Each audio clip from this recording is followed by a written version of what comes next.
Welcome back to the Deep Dive. Today we're exploring really over a century of Nigerian institutional history. We're looking at the evolution of secondary and higher education, starting way back in 1859 and taking us up to the national policy of 1977. It's a fascinating period, and what the sources really show, especially looking at the modules covering secondary, higher regionalization, and policy, is this constant struggle. It's a story of trying to build an education system amidst really conflicting forces. Conflicting forces, Right. like missionary goals versus colonial interests, right? Well, And then later regional competition versus this push for a national identity. exactly. You see that tension play out again and again. Okay, so let's start with that early tension. We know the missions established primary schools fairly early, 1842 with the first one, but it took another, 17 years for the first secondary school in 1859? Why such a lag? What was the holdup? Well, there were a few things going on there. From the missionary perspective, primary education kind of did the job they needed initially. Right, producing the basic manpower. Clerks, interpreters. Precisely. Low-level staff for evangelism. So secondary school wasn't really seen as essential for their goals. It was extra cost, extra effort. And the colonial government side, they weren't exactly pushing for more advanced education either, were they? Definitely not. People like Lugard were quite explicit. The colonial stance was fundamentally conservative. They worried the secondary education, which encourages critical thinking, could, stir up trouble. Could undermine their control. Exactly. So their official line was that education's function was just to train basic functionaries. Teachers, clerks, interpreters, nothing more ambitious. And then there's the simple fact of cost. Secondary schools are expensive. Yeah. Missions couldn't easily afford it, and the government wasn't interested in funding something they saw as potentially problematic. So despite all that resistance, CMS Grammar School opens in Lagos, 1859. Modeled on the English system, lots of Latin and grammar, not much science. But the sources say things were pretty chaotic initially, before government stepped in. Oh, completely. No real central oversight. Teachers and students just came and went as they pleased. No set standards. It was messy. And what's really interesting is the pushback from local communities about the content. You have examples like the Bonnie Chiefs telling Reverend Crowther basically, look, forget the religious stuff. Teach our kids practical skills. Like gauging palm oil, Yeah. business skills. Yes. How to do mercantile business. They wanted relevant, useful knowledge for their context, not just a copy of English education. That shows a real disconnect right from the start. That desire for relevance seems key. And eventually you see Nigerians like Henry Carr advocating for change. He pushed for more government funding, helped set up that first government school for Muslim kids in Lagos in 1899. So steps were being made, but higher education. That was another story entirely. A much, much longer story. I mean, if 17 years seemed long for secondary, it took an incredible 73 years after CMS Grammar School opened before Nigeria got its first higher institution. 73 years. Wow. So Yaba Higher College finally arrives in 1932, starts operating in 34. It completes the picture: primary, secondary, higher, Yeah. offering diplomas in medicine engineering. A big step, theoretically, but it immediately ran into problems. Big problems. What kind of problems? It sounds like a positive development on the surface. Well, the main issue was this built-in inferiority. Students might spend 4, maybe even 7 years studying for what was called an ordinary diploma. Longer than getting a full degree abroad. Exactly. And that diploma, it had basically zero recognition outside Nigeria.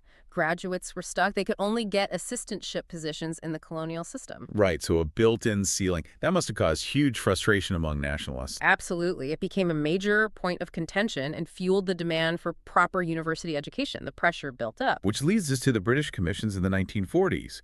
Asquith and Elliot. Yes, both reported in 1943. Asquith recommended setting up university colleges quite broadly focusing on teacher training, research, autonomy, but linked to London University for degrees. Okay. Eliot's commission actually produced a split report, but it was the modified minority view from Eliot that paved the way for the University College Ibadan, established in 1948. Ibadan, UCI.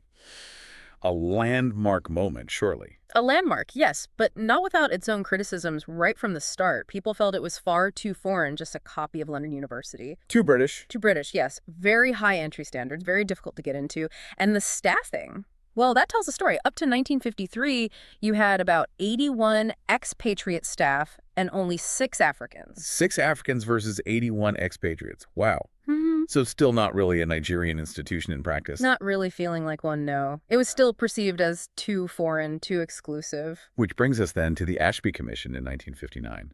This one was Nigerian-led, wasn't it?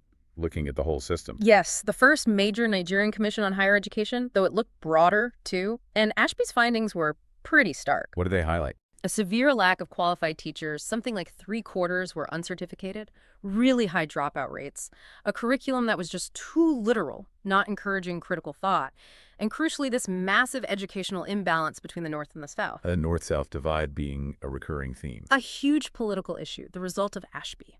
A recommendation for massive immediate expansion. Suddenly, Nigeria goes from just one university college, Ibadan, to 5 universities by 1962, Nsukka, Ife, ABU Zaria, Lagos, all come online. That rapid expansion, though, was really enabled by the political changes happening, right? The move towards regional autonomy. That's absolutely. The Richards Constitution in 46 and then McPherson's in 51 gave the region's west, east, north legislative power. And education became a central battleground, a key part of regional politics. So education as a political tool, how did that play out on the ground? You mentioned spending exploded. It really did. By the 1950s, education was taking up nearly a third of the budget in the West and East. And the most visible sign of this regional competition was the push for universal primary education, the UPE schemes. Okay, let's compare those. The West went first. Yes, the Western region launched its free compulsory UPE in 1955, huge scale, the biggest in Africa then. Enrollment almost doubled in a year from about 450,000 to over 800,000 pupils. Incredible numbers. Well, But was it sustainable, quality-wise? that was the problem. The Banjo Commission, a few years later, in 1960, found major issues. Too many untrained teachers rushed into service, massive class sizes, a weak syllabus. Quantity over quality, essentially. Yeah, to East, they followed in 1957. They did, but their scheme was even more rushed, apparently discarding a more cautious plan, basically collapsed within a year. Why? What went wrong? A combination of financial crisis and huge opposition, particularly from the Roman Catholic Mission, which ran something like 60% of the primary schools and resisted the government takeover. The Dyke Commission had to come in and advise them to slow down, focus on quality, not just numbers. And the North took a different path altogether. Much more cautious. They prioritized quality and focused heavily on adult literacy alongside primary expansion. So their numbers grew much more slowly, deliberately, still lagging behind the South by 1960, though. So this regional race certainly accelerated growth overall, but it sounds like it also really deepened that educational gap between North and South. Definitely. It fueled development, but also exacerbated disparities. Which takes us into the period after the Civil War, the late 60s, early 70s, a time when national unity was desperately needed. Exactly. The war really highlighted the fractures. There was an urgent realization that education had to be used to build a unified national identity, to overcome those regional divisions. The whole purpose of education needed rethinking. And that led to the National Curriculum Conference in 1969. Yes, the NCC, a really pivotal moment. Nigerians coming together to define what education should be for Nigeria, what society needed, what the curriculum should actually contain. It was about shedding the colonial legacy. There's that powerful quote from Ty Solarin you mentioned about the old system producing students who were Nigeria in blood, but English in opinion. In morals and intellect, such animals are fit for export.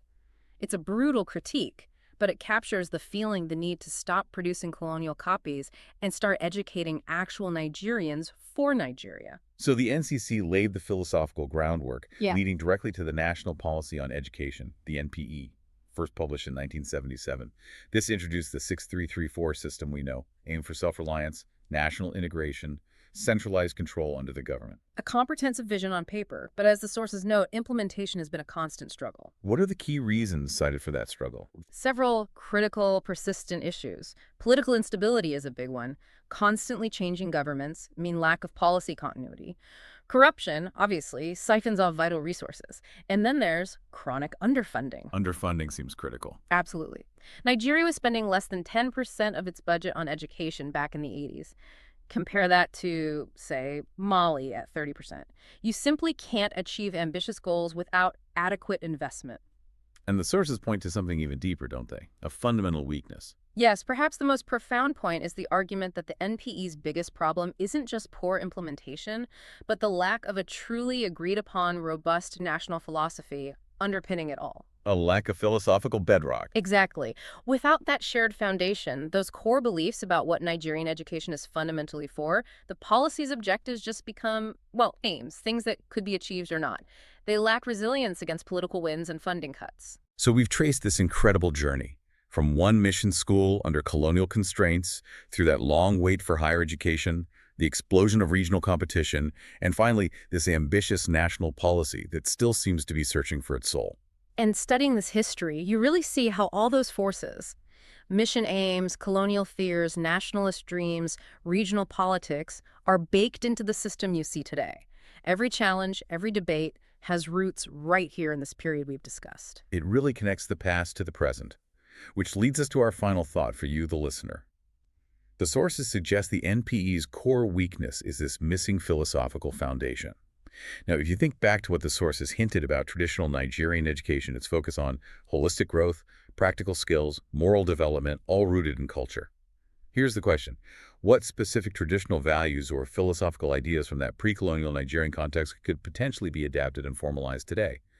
Could they provide that missing philosophical anchor the NPE needs to make its goals truly stick? Something to think about.